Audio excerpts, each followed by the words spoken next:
Lingkod sa bawat Pilipino at magbibigay ng tamang impormasyon para sa tahimik at maayos na Pilipinas. Police News Network, alagad ng batas, tagapagtaguyod ng balitang pulis, sandigan ng mamamayan, patnubay ng katotohanan.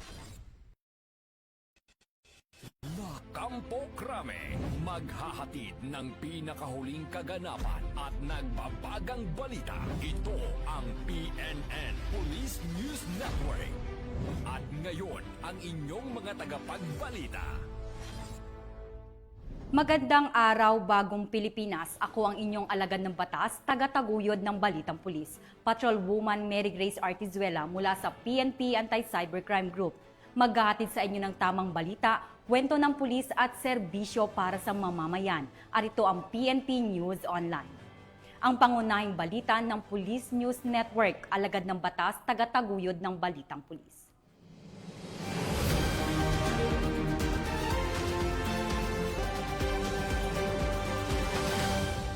Narito ang mga balitang dapat niyong abangan. Lalaki arestado sa kasong multiple sexual offenses kabilang ang statutory rape. Magkapatid na sa kote sa anti-illegal drug operation ng Makati Police. At dalawang lalaki timbog sa Oplan Mega Shopper sa pagbebenta ng smuggled cigarettes sa Palawan.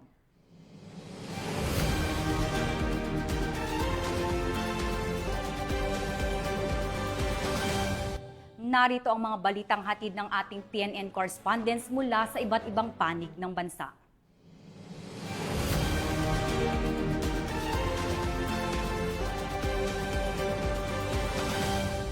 Simulan natin ang balita mula sa bahagi ng Luzon.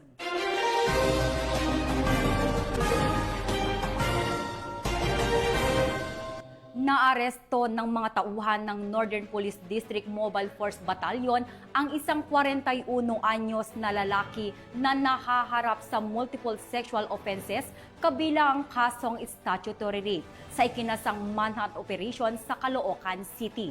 Tunghayan ang report ni Patrolwoman Glizel Ann Esperanza.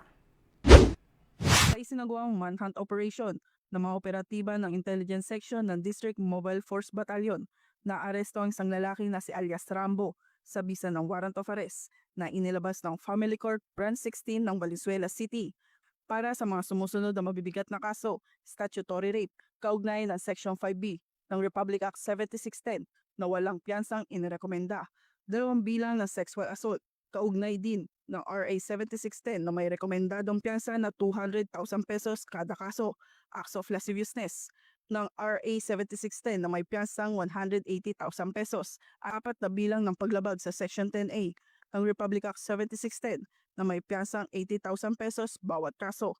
Matapos ang pag-aresto, dinala ang akusado sa Caloocan City Medical Center para sa medical at physical na pagsusuri. Pansamantala siyang nakakulong sa NPD Custodial Facility Unit habang inihahanda ang mga kinakailangang dokumento para sa return of warrant sa pinagbulan nitong korte. Patuloy ang maigting na kampanya ng kapulisan laban sa mga lumalabag sa batas, lalo na sa mga kasong may kinalaman sa pang-aabuso sa kabataan. Mula rito sa Northern Police District, ako po ang inyong PNN correspondent, Patrolwoman Glizel Ann Esperanza, alagad ng batas, taga-taguyod ng Balitang Pulis. Maraming salamat, Patrolwoman Esperanza. Dalawang magkapatid ang nasa kote ng mga operatiba ng Makati City Police sa ikinasang anti-illegal drugs operation bilang bahagi ng pinigting ng kampanya kontra droga ng PNP. Nakatutok dyan si Patrolwoman Mary Tony Veva. Dalawang magkapatid ang arestado ng Makati Police matapos mahuli sa anti-illegal drugs operation gabi nitong Miyerkules sa San Antonio Street, Barangay Pio del Pilar, Makati City. Kinilala ni Police Colonel Raycon L. Garduque, officer in charge ng Makati City Police Station, ang dalawang suspect na sina alias Daga, 41 anyos, at ang kapatid nitong si alias Mata, 43 anyos, na parehong naninirahan sa nabanggit na lugar. Pinangunahan ng Station Drug Enforcement Unit ang buy-bust operation kasama ang Substation 3 personnel sa isinagawang buy-bust operation na nagresulta sa pagkakumpiska ng 3 maliliit na pakete, isang knot-tied transparent plastic sachet ng mga pinaniniwalaang shabu, pitaka, 500 pisong buy-bust money at cellphone na hinihinalang ginamit sa iligal na transaksyon. Base sa investigasyon, nahuli nila ang mga sospek ng positibong makabili ang isang nagpanggap na pulis bilang poster buyer sa mga sospek at dito na sila tuluyang inaresto. Sa pangunguna po ng aming bagong officer in charge na si Police Colonel Raycon Elgar Duque, aktibo at tuloy-tuloy po yung anti-illegal drug operation ng Makati Police, lalo na sa mga high-value individuals po. Ang pagkakahuli kina Daga at Mata ay patunay lang ng epektibong pagbabantay sa mga drug watch list po natin. Bukod dito po, patuloy pa rin po yung barangay drug clearing operations natin dun sa natitirang 3 barangay po. At saka nakikipag-ugnayan din po ang Makati PNP sa ating mga korte hinggil dun sa mga kasong isinampa na po sa mga suspect, lalo na kung sila ay nakapagpiyansa or nakalaya po. Paalala po ng Makati PNP sa mga sangkot pa rin sa mga ganitong gawain, lalo na sa illegal na droga, na sana tumigil na kayo dahil hindi po titigil ang Makati Police. Kasalukuyang nasa custodial facility ng Makati City Police Station ang mga sospek para sa tamang disposisyon at pagsampa ng kasong paglabag sa RA 9165 o ang Comprehensive Dangerous Drugs Act of 2002.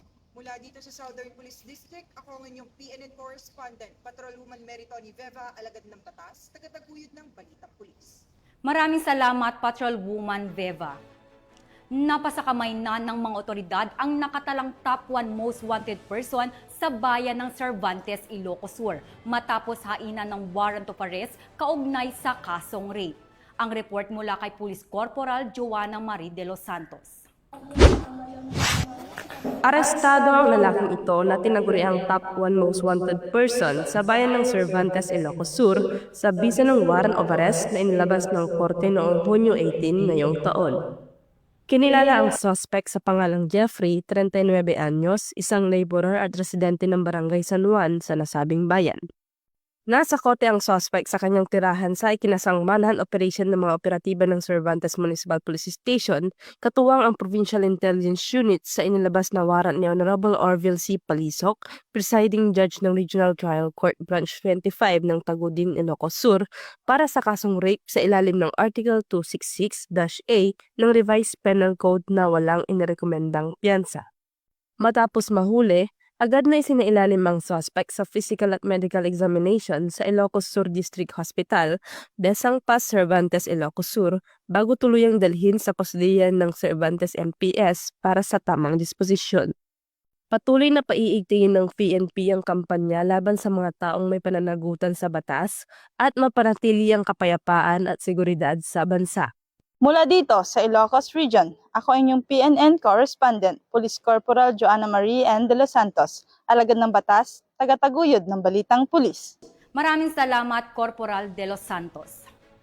Bumagsak sa kamay ng mga otoridad ang 2 lalaki matapos maaktuhang nagbebenta ng smuggled na sigarilyo ng Criminal Investigation and Detection Group Palawan Provincial Field Unit sa ilalim ng Oplan Mega Shopper sa Puerto Princesa, Palawan. Patrolwoman Eloisa Veredo sa ulat.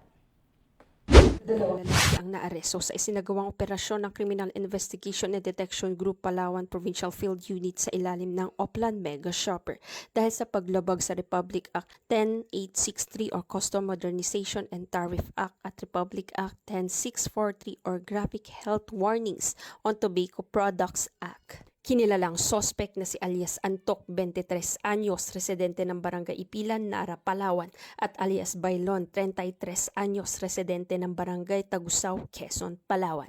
Ayon sa ulat, isinagawa ang operasyon noong ika-14 ng Hunyo taong kasalukuyan sa Barangay San Pedro, Puerto Princesa City, pinangunahan ng CIDG Palawan PFU, katuwang ang CIDG Puerto Princesa City Field Unit at Puerto Princesa City Police Office. Naaktuhan ng mga sospek habang isinasagawa ang bentahan ng mga smuggled na sigarilyo na kumpiska mula sa kanilang mga sumusunod na ebidensya, 1 pirasong tunay na 1,000 peso bill, 150 piraso ng budol money, 10 10 kahon ng New Berlin na sigarilyo, 49 na rims ng New Berlin na sigarilyo at 40 rims ng Fort White na sigarilyo. Tinatayang aabot ng 300,000 pesos ang kabuang halaga ng mga nakumpiskang produkto.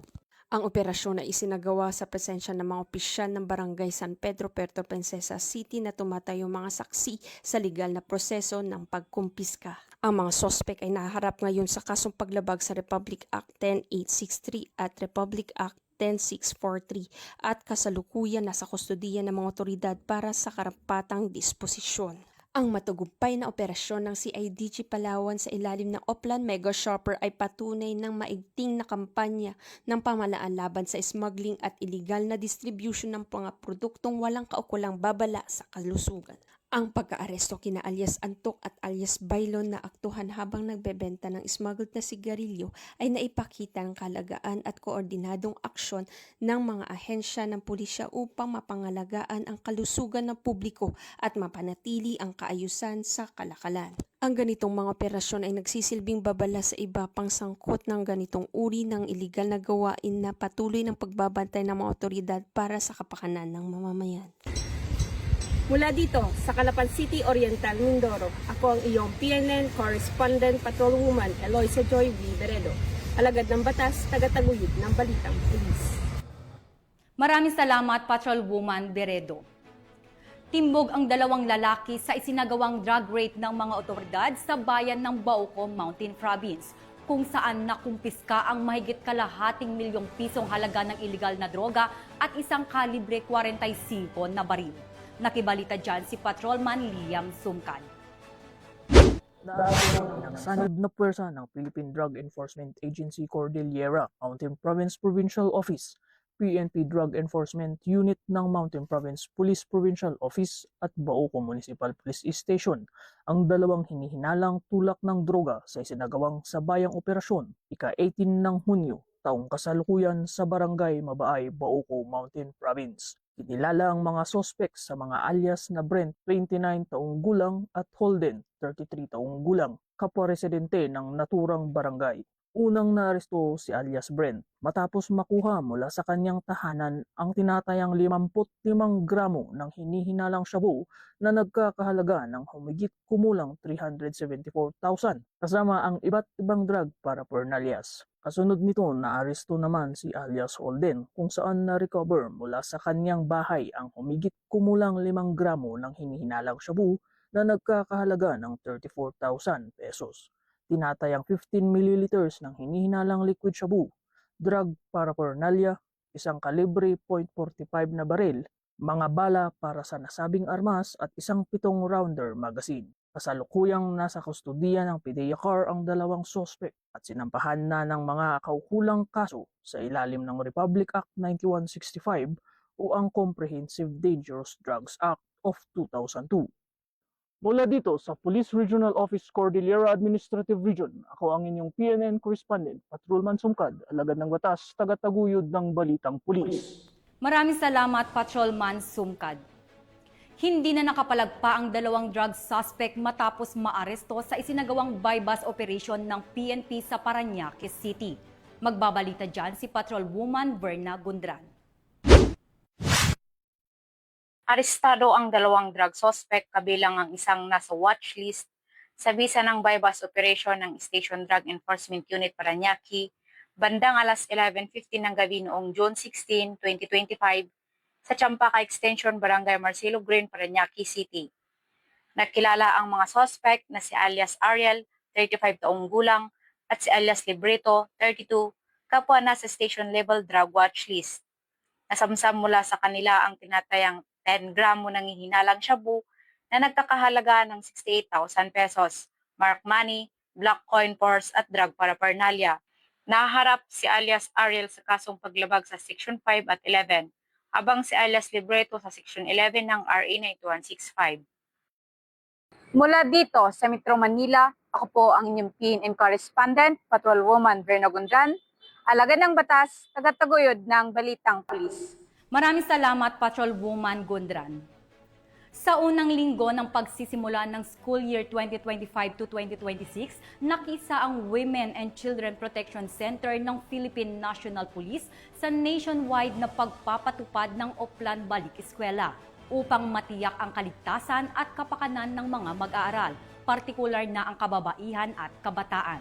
Narito ang report mula kay Patrolwoman Sana Rose Luna.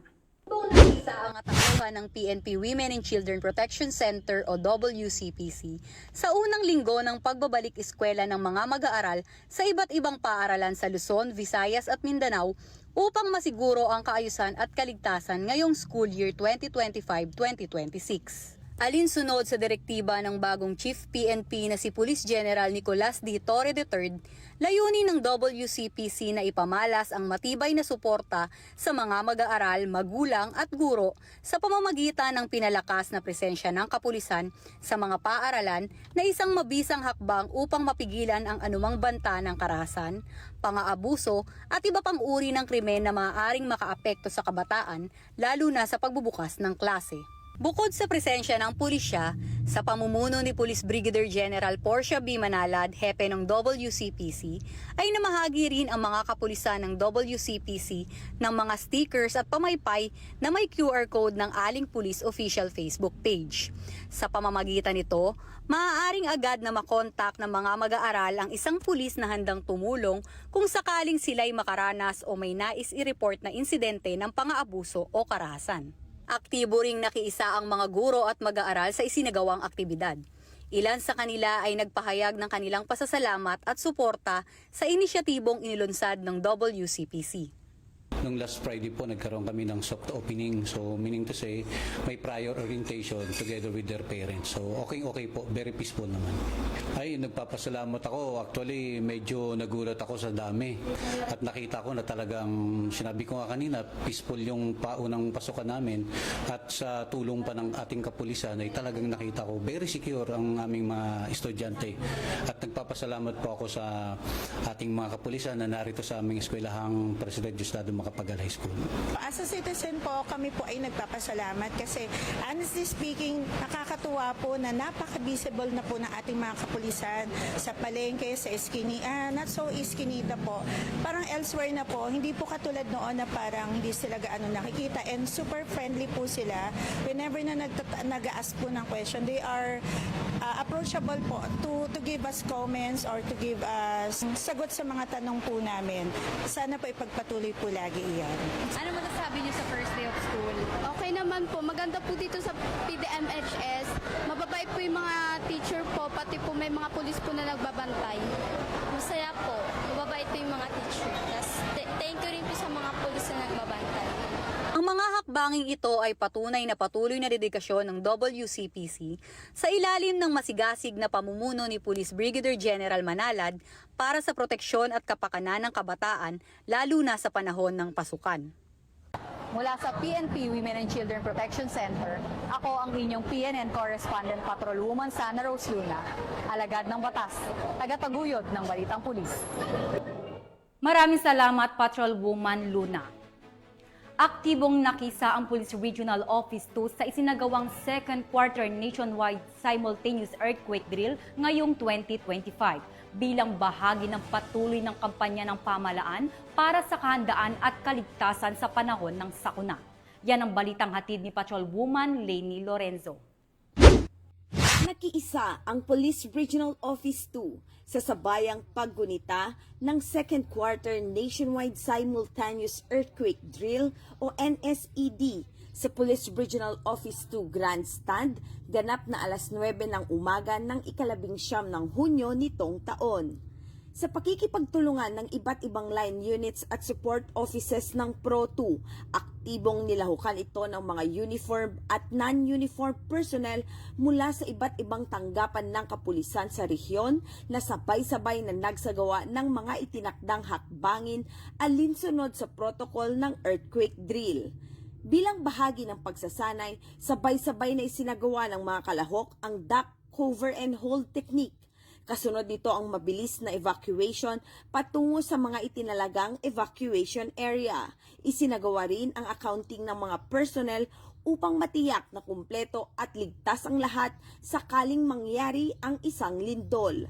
Layunin ng nasabing earthquake drill na palakasin ang kahandaan ng bawat isa sa panahon ng sakuna. Gayon din ang pagtutok ng PNP sa mga inisyatibang pangkaligtasan para sa mamamayan. Bahagi ito ng advokasya ng PNP sa ilalim ng Bagong Pilipinas upang masiguro ang isang ligtas, maagap at may disiplina sa pagtugon sa anumang uri ng emergency. Mula dito sa Lambak ng Cagayan, ako ang inyong PNN correspondent, Patrolwoman Lainey Lorenzo, alagad ng batas, tagataguyod ng Balitang Pulis. Maraming salamat, Patrolwoman Lorenzo. Naghatid ng libreng serbisyong medikal ang mga tauhan ng Bataan Police Provincial Office at katuwang ang members Church of God International sa mga miyembro ng kapulisan at kanilang mga dependents sa isinagawang medical mission sa loob ng Camp Cirillo Tolentino sa Balanga City. Patrolwoman Lixen Reyes Saweran sa balita. Isang makabuluhang pagpapakita ng pagtutulungan ng kapulisan at mga katuwang sa komunidad ang isinagawang medical mission ng Bataan Police Provincial Office, katuwang ang Members Church of God International or MCGI sa Camp Cirillo S. Tolentino, Balanga City, Bataan. Pinangunahan ni Police Colonel Marites A. Salvadora, OIC, Bataan PPO, ang pagtanggap sa mga kinatawan ng MCGI, kabilang si Brother Fred Cabanilla, Servant in Charge, at iba pang volunteers ng grupo na kung saan nakapagatid ng libreng serbisyong medikal sa kabuuang 264 na PNP personnel at kanilang mga dependents. Kami po ay naririto upang magbigay po ng libreng serbisyo sa inyo dahil ito po ay aming buhay. It's our honor na makapagsilbi sa ating pong mga kapwa-tao. Ito po kasi ay itinuro sa amin ng ating Kuya Daniel na ang maging buhay po ng isang Kristiyano ay isang buhay na mapagbigay, mapanalanginin sa Diyos, at matulungin sa kapwa. Kabilang sa mga serbisyong pinagkaloob ang libreng optical check-up, konsultasyong medikal para sa matatanda at mga bata, dental services, libreng gupit at legal advice. Namahagi rin ang MCGI ng mga donasyon tulad ng wheelchairs, nebulizers, crutches at canes para sa mga senior citizens, gayon din ng mga backpack at school supplies para sa mga mag-aaral. Ipinahayag ni Police Colonel Salvadora ang kanyang taus-pusong pasasalamat sa MCGI sa kanilang patuloy na suporta at malasakit. I just want to thank Kuya Daniel Rason, the overall servant of MCGI. At pasasalamatan ko na rin po yung siyempre yung magbibigay ng serbisyo ang ating mga doctors. Aniya, tunay na damang-dama ng PNP ang pagmamahal ng grupo sa kanilang hanay at ang serbisyo ay hindi lamang nagpapalakas sa kalusugan, kundi nagbibigay rin ng lakas ng loob sa mga pulis at kanilang mga pamilya. Ang matagumpay na aktibidad ay patunay ng matatag na ugnayan sa pagitan ng kapulisan at mga civil society partners na layong patuloy na paigtingin ng moral, kalusugan at kapakanan ng mga alagad ng batas. Patuloy na bukas ang Bataan PNP sa mga ganitong uri ng pakikipagtulungan bilang bahagi ng kanilang advokasya para sa mas matibay na koneksyon sa komunidad. Mula dito sa gitnang Luzon, ako ang inyong PNN correspondent, Patrolwoman Lixen Reyes A. Saweran, alagad ng batas, tagataguyod ng Balitang Pulis. Maraming salamat, Patrolwoman Saweran. Tunghayan naman natin ang mga balita mula sa Visayas.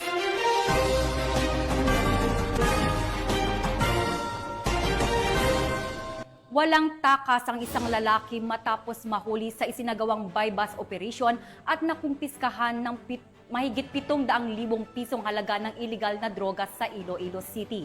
Ang detalye ng report mula kay Patrolwoman Charmaine Balunsat. Ang isang individual sa isinagawang drug bypass operation ng Iloilo City Police Station 10 sa San Rafael, Mandurriao, Iloilo City nito lamang 18 ng Hunyo taong kasalukuyan.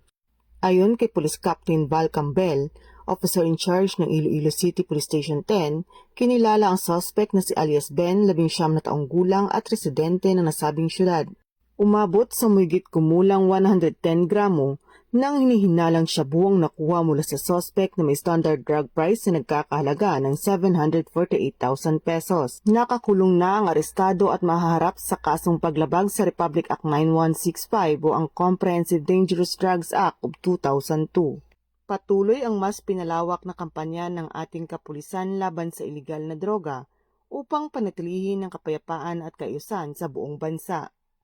Mula dito sa Police Regional Office 6, ako ang inyong Police News Network Correspondent, Patrolwoman Charmaine Balunsat, alagad ng batas, tagataguyod ng Balitang Pulis.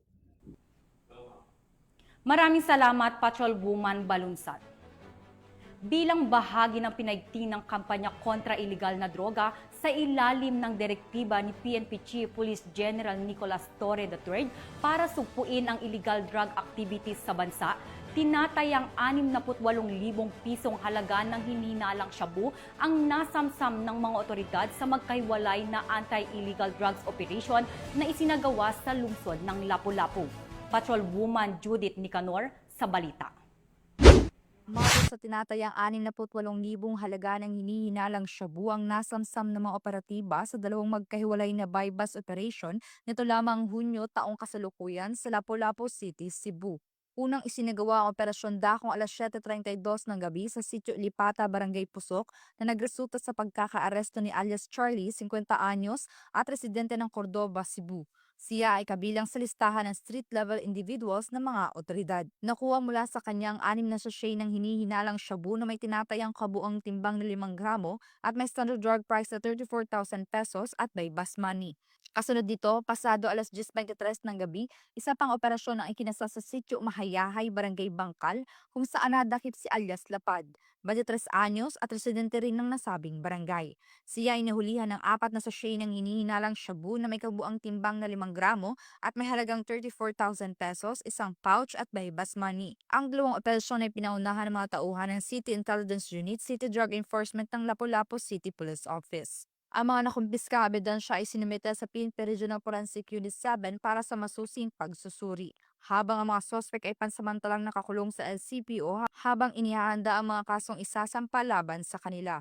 Ang matagumpay na pagkakaaresto ng dalawang individual na nahulihan ng humigit kumulang 10 gramo na hinihinalang shabu ay patunay na patuloy na determinasyon ng ating kapulisan na sugpuin ang iligal na droga sa ating lungsod. Ang ganitong accomplishment ay hindi lamang simpleng operasyon, kundi isang konkretong hakbang patungo sa mas ligtas, mas maayos na komunidad. Bilang pagtugon sa 3 pillars ni Chief PNP, ang swift and responsive public service na ininanais mapanatili ang kapayapaan sa ating komunidad.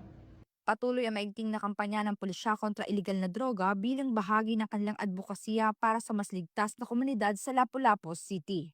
Mula dito sa Central Visayas, ako ang inyong Police News Network Correspondent, Patrolwoman Judith Nicanor, alagad ng batas, tagataguyod ng Balitang Pulis. Maraming salamat, Patrolwoman Nicanor. Narito naman ang mga balita mula sa bahagi ng Mindanao.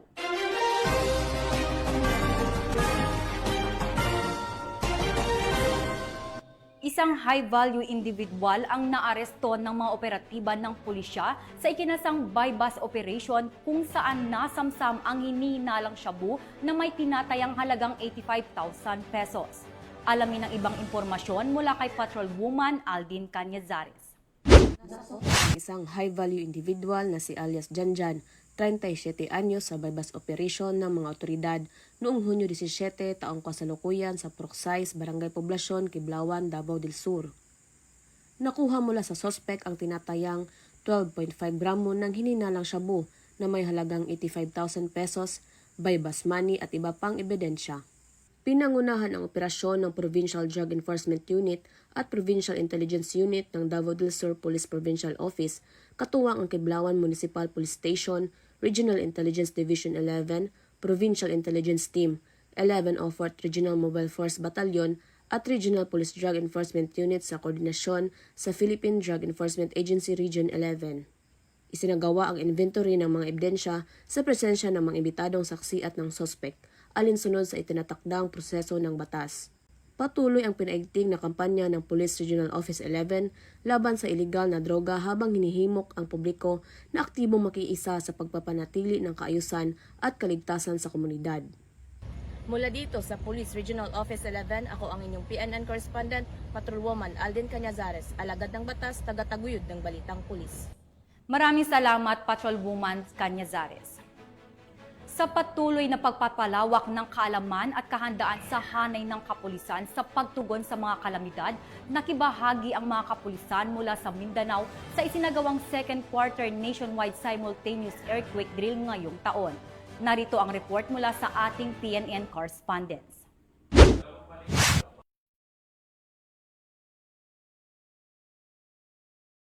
Aktibong nakiisa ang Police Regional Office 12 sa isinagawang nationwide simultaneous earthquake drill para sa ikalawang quarter ng calendar year 2025 nitong Hunyo 19 taong kasalukuyan. Ginanap ang naturang aktibidad sa loob ng Camp General Paulino T. Santos, Sumner, General Santos City. Ang pagsasanay ay bahagi ng pambansang kampanya upang itaguyod ang kahandaan sa panahon ng sakuna at palaganapin ang kamalayan ng publiko sa mga panganib ng lindol. Sa hudyat ng pagtunog ng sirena, simbolo na may nagaganap na malakas na paglindol, kaya ang mga kapulisan ay sabay-sabay na nag-duck, cover and hold palabas sa mga gusali upang magtungo sa evacuation area o ligtas na lugar.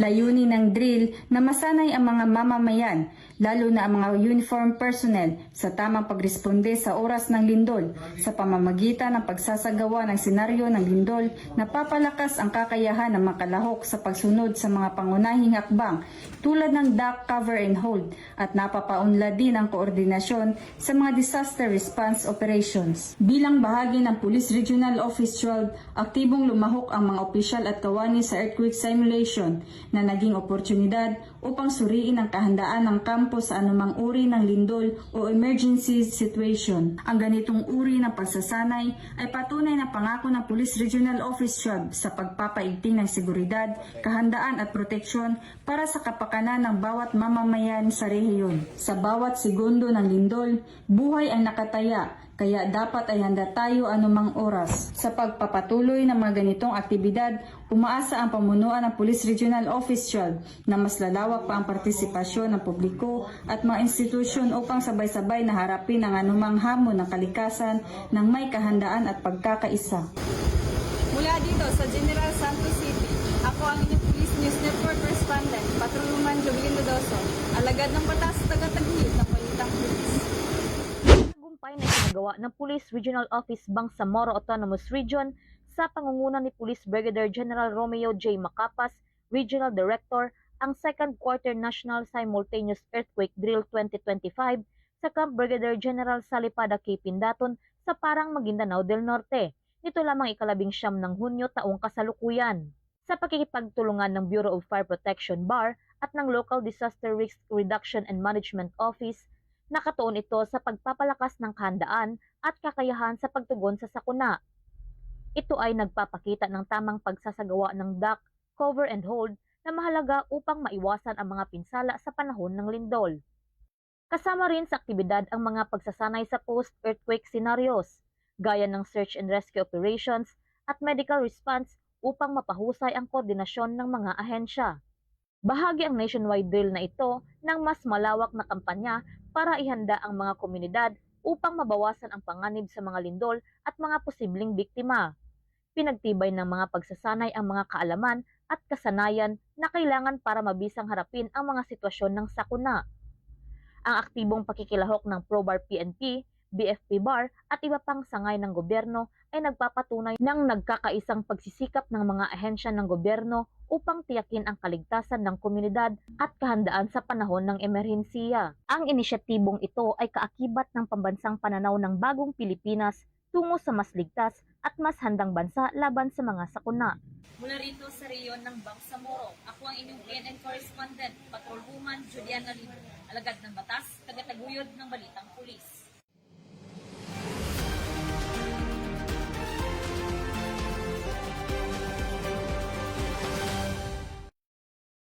mga balitang nakalap ng ating mga PNN correspondents mula Luzon, Visayas at Mindanao.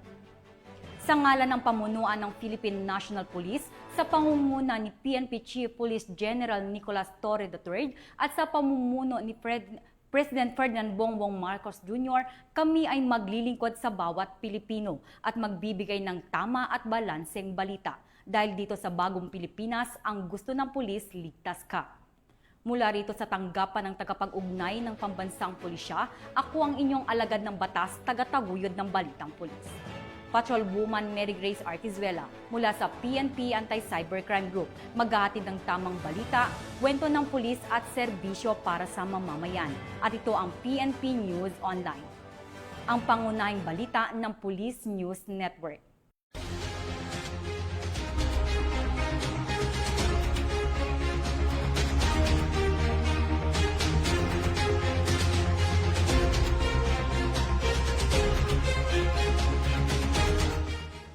Police News Network, alagad ng batas, tagapagtaguyod ng balitang pulis.